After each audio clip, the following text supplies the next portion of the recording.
നിങ്ങൾ എന്ത് പറഞ്ഞിട്ടും കാര്യമില്ല. എന്റെ നേതാവ് മുഖ്യമന്ത്രി.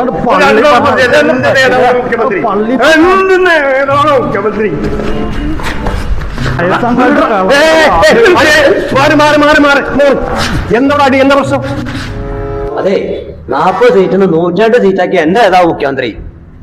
അതെ, അതുകൊണ്ടൊന്നും കാര്യമില്ല. ഏറ്റവും കൂടുതൽ MLA-മാരുടെ ഭൂരിപക്ഷം ഉള്ളത് എന്റെ നേതാവിനാണ്. അതുകൊണ്ട് എന്റെ നേതാവാണ് മുഖ്യമന്ത്രി. ഓടാവുന്നു. അത് ഡൽഹി പോയി പറഞ്ഞാൽ മതി. ഡൽഹിയിൽ പോകേണ്ട ആവശ്യമൊന്നുമില്ല. പ്രായം കൊണ്ട് പക്വത കൊണ്ട് എന്റെ നേതാവാണ് യോഗ്യൻ. അയാളെ മുഖ്യമന്ത്രിയാക്കണം. അതെ, തർക്കം വേണ്ട. ഞാൻ ഒരു പരിഹാരം പറയട്ടെ. എന്ത് പരിഹാരം?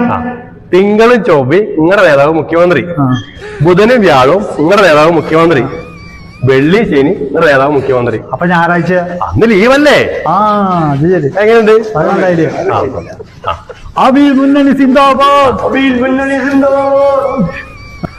ഇജാതി പൊട്ടന്മാരെ നാട് ഭരിക്കാൻ പോണ്. ജനങ്ങളുടെ ഒരു അവസ്ഥയും. എന്നാ അതുകൊണ്ടേക്ക് വാസേരാ